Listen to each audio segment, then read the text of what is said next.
ក្នុងករណីបើសិនជាខ្ញុំទងន់ហើយអ្នកគ្រូខ្ញុំគួរតែតេស្តមើលតេស្ត genetic សម្រាប់កូនខ្ញុំអត់សហការផលិតដោយ MyCat Film ផ្ដល់ជូនសេវាកម្មផលិតវីដេអូនិងថតរូបគ្រប់ប្រភេទ DOTOP ជា clinic ដែលប្រមូលផ្ដុំដោយវិជ្ជបណ្ឌិតឯកទេសគ្រប់ផ្នែកដូចជាសម្ភពនិងរោគស្ត្រីមហារីកមាត់ស្បូនមហារីកដោះរោគបុរសតម្រងនោម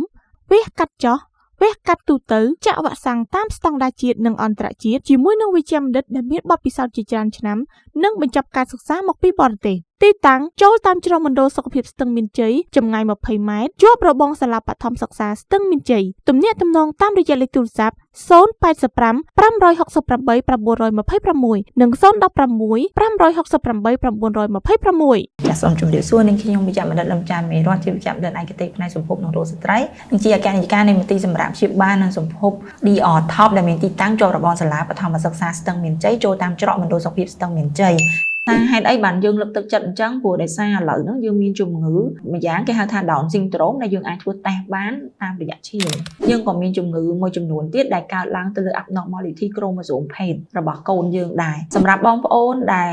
គិតថាខ្លួនឯងត្រូវធ្វើតេស្តនឹងអត់ហ្នឹងគឺត្រូវមកជួបមួយពេទ្យដែរព្រោះអីពេទ្យគេនឹង screening មើលតើអាយុរបស់យើងមិនយើងធ្លាប់មានប្រវត្តិរលូតកូនអត់យើងមានសាច់ញាតិបងប្អូននៃការជំងឺនឹងអត់ពួកការតេស្ត genetic ហ្នឹងវាចំណាយថវិកាដែរអញ្ចឹងគ្រូពេទ្យគេនឹងណែនាំថាយើងគួរតេស្តហើយតេស្តនៅសប្តាហ៍ទីប្រមាណកុំឲ្យយឺតពេកដើម្បីរកជំងឺមិនធម្មតាពីកំណើតរបស់ទារកសំណួរមួយទៀតដែលត្រូវសួរនោះគឺថាអ្នកគ្រូ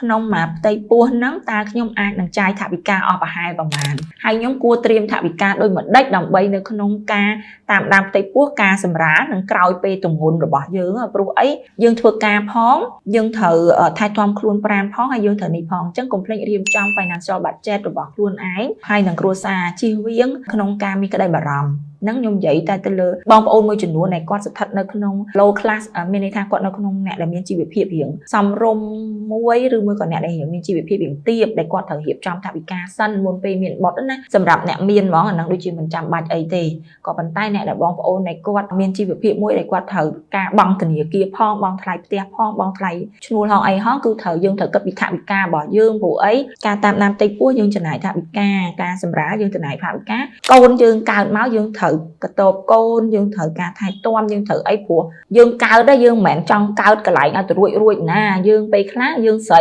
មានកូនយ៉ាងច្រើនណា2ឬ3ឯងអញ្ចឹងយើងក៏ចង់មានក្តីសុខសនុកសុខកាយផ្ទាល់ខ្លួនយើងដែរយើងត្រូវការមានអ្នកថែទាំគ្រប់គ្រាន់អញ្ចឹងខ្ញុំសង្ឃឹមថាប្រមាណចំនួន key point នេះជាចំណេះដឹងទូទៅសម្រាប់បងប្អូនស្ត្រីរបស់យើងមុនពេលដែលគាត់យកកូនក៏គួរតែបានដឹងបានត្រៀមខ្លួនឯងរួចរាល់ហើយមុនពេលយកបុត្រណាសូមអរគុណ